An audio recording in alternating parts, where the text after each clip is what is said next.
Budapest. Ladies and gentlemen, first of all, let me say what an honor and privilege is to speak to you here today in Budapest.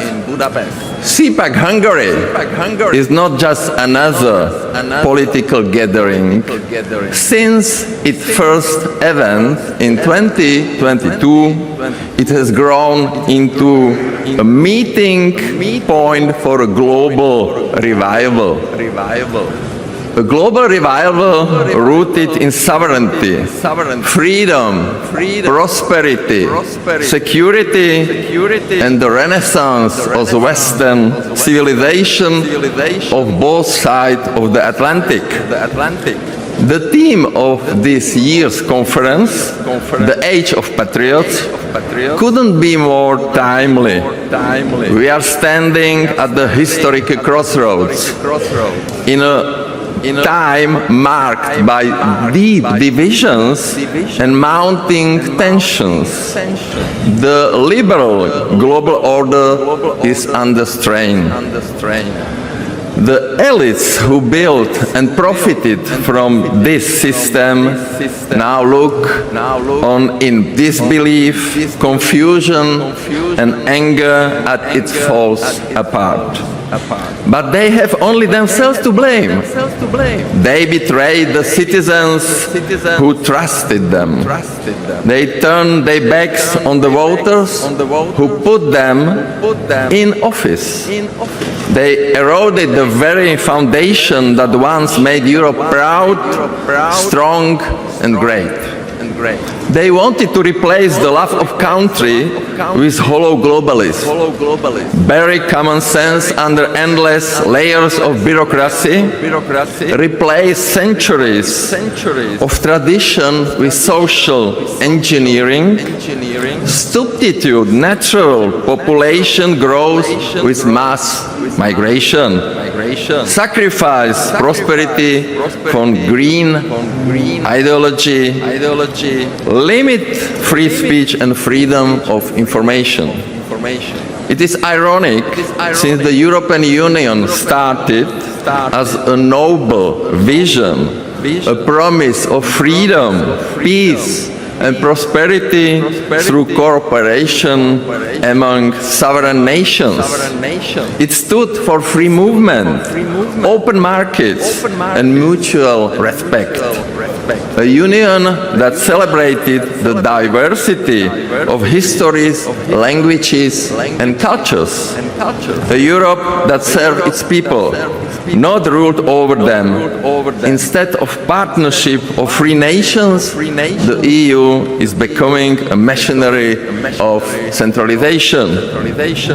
Today, Brussels no longer listens. It commands. It doesn't reflect the will of nations. It overrides it. Instead of protecting freedom, the European institutions are regulating it out of existence. Instead of empowering citizens, they empower unelected bureaucrats and activist networks. The more diverse Europe becomes in voices, cultures, and opinion, the more the Commission strives to crush that diversity into the single ideological mold. National sovereignty is not seen as a virtue to protect, but as an obstacle to overcome. Democratic disagreement is slandered as populist or extremist. The message is clear: obey or be punished, and isolated. This is technocracy without a soul. Europe doesn't lack treaties, reports, or regulations. It lacks leadership. It lacks vision. It lacks courage.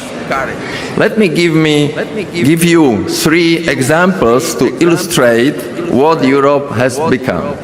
First, the Digital Service Act. Under the guise of fighting disinformation, it brings censorship in through the back door. Platforms are pressured to remove not just illegal content, but what Brussels calls harmful, vague, subjective terms that can mean anything and nothing. Under this law, dissent can become punishable offense. I never thought I would see the day when people in Europe are being investigated or even jailed for opinions expressed online. This isn't about safety, it's about silencing. Second, the Green Deal. What began as an environmental effort has morphed into top-down social experiment. Emissions rules that burden industry, small businesses, and even ordinary citizens and families. Bans that cripple the car industry, policies that hurt ordinary people while pretending to save the planet.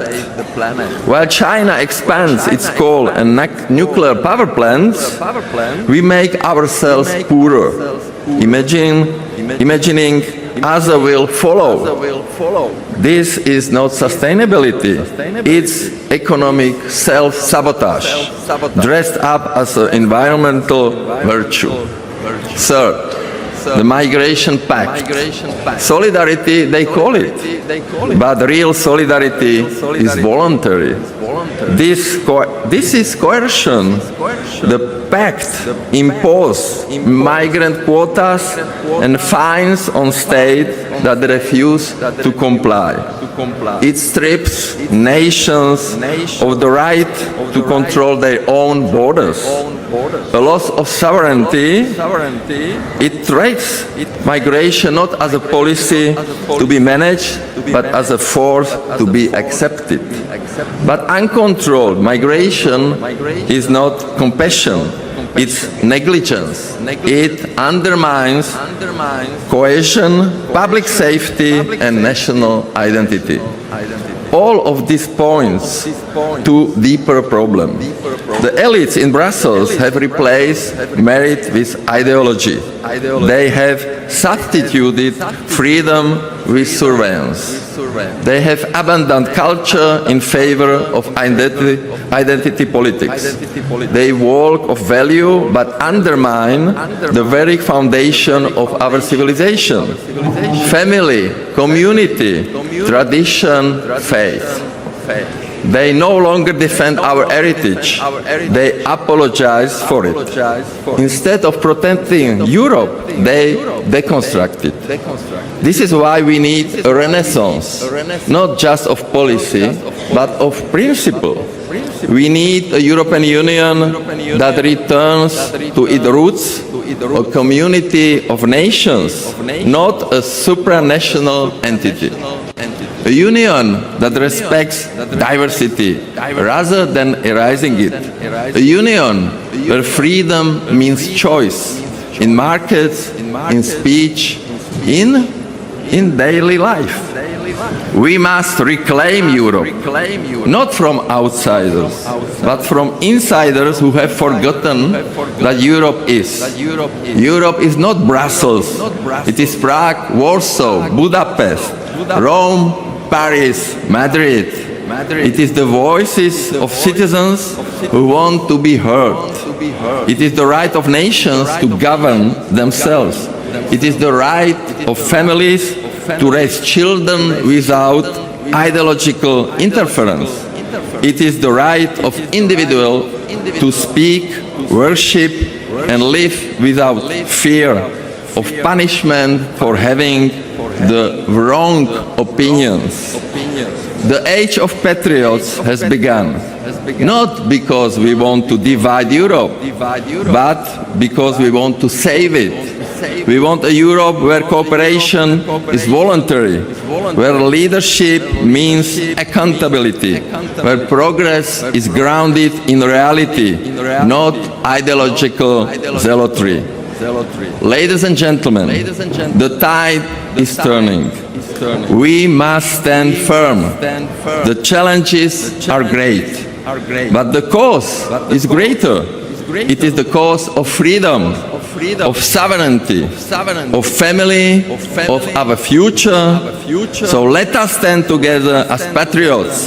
Let us fight for Europe our children deserve. And let us never forget the Europe that forgets its people is a Europe without future. Thank you.